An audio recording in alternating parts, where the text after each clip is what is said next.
Guys, Lilith or Farlight just posted a response. Yeah, I'm not reading all that, bruh. Let's just show them our appreciation. Let's go to emote and just emote on this fool. Maybe a clown emoji.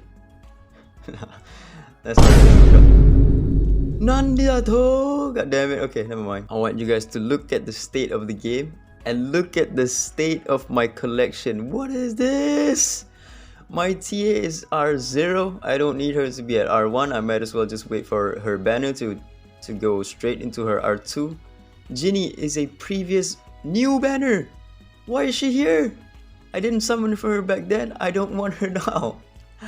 Tricky R2, not something I'm looking for. Fatum sisters, I have them at R3, bruh. Javid, another new Esper. I didn't summon for him back then. I don't want him now. And then Mateo, you know what? The game was so dry, so stale, so fucking boring. At the back of my mind, you know what? Let me just summon Mateo and then try for Fafnir speedruns. Like, that's the point of boredom that I'm facing in Dislyte right now. But alas, my will of D, as One Piece might say it, you know, One Piece fans eating good right now. Luffy gear 6 and gear 9 coming soon is super strong. I have the Conqueror Haki to say no to Mateo. But yeah, the reason why I said like I maybe want to summon for Mateo is because I only go for like speed runs on stuff that I farm. Like for example, when I was farming Chronos, I would go for like trying to get my fastest team and try to compete in the leaderboards. That way I can somewhat have fun in the game, because you can't really do much in this game. This game is PvE. There's no PvP, and the only way that I can have fun is when I'm farming. I either like try for like the leaderboards, but the leaderboard is so broken right now. It's Xuanpin or yeah, Xuanpin or no Xuanpin. It's so dumb, man. And then I farmed the APET for a bit. I went for the leaderboard, and then now Fafnir, you know, his stonks has gotten up. This is now overpowered as hell. Thunder set, 50% NN on bosses. It gains an additional 30% for whatever reason. It's already better than War Machine, but they decided, you know what, whatever, you know, fuck it. People don't have Thunder set, so let's just buff them. And then again, whatever reason, they thought Light Above set needed a buff, which again, I'm not against the buff. It's nice while farming Fafnir, and then maybe go for like leaderboard contents. But you know what, the new Ritual Miracle Andras is coming out, and I think it would be better for me to try and farm that one and then just try to have fun that way. And the reason why I say I want to farm Andres and just try to compete in like leaderboards, try to have fun that way, it does have like pretty interesting sets. Like for example, the set with this one is pretty much a must-have on Brewster. The wearer has it. No, not this one. This one is pretty good on Alice or on Xuanpin in Desolate Lands.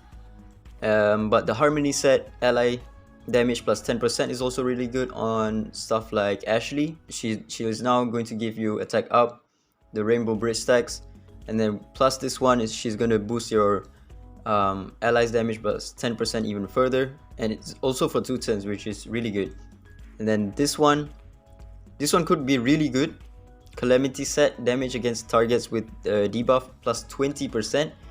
Now if this is multiplicative, like for example it's a straight up 1.2 times multiplier, this is going to be really good. Probably the best set that you can run in stuff that you can debuff.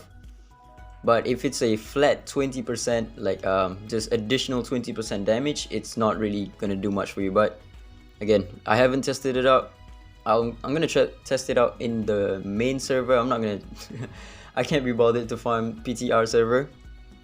And then Brawler set is also really good.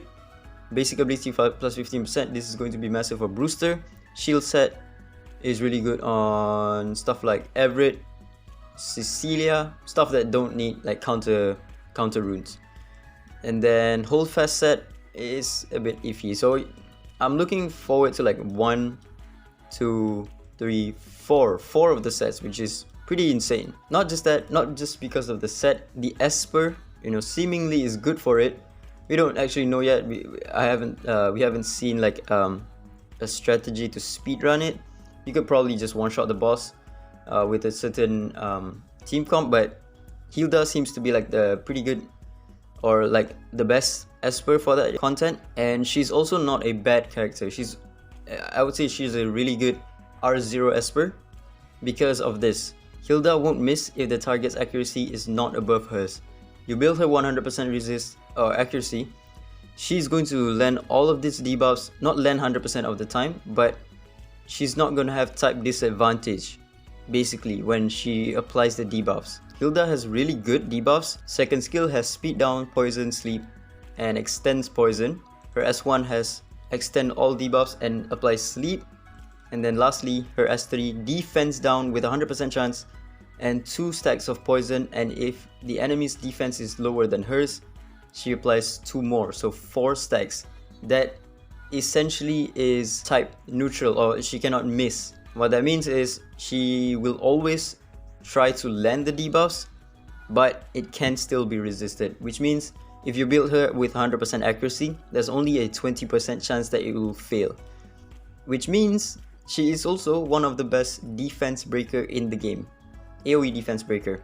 The best we have currently is Ethan with 3 hits of 80%, or no, 3 hits of 60%, which rounds up 86% or something. But he can still be type disadvantage, which means if he's going up against wind espers, he will miss and the debuff will not proc. Then the difference with Hilda is that her debuff will always proc, and then comes the resist check. So this is basically an 80% chance of defense down regardless of type advantage or type disadvantage.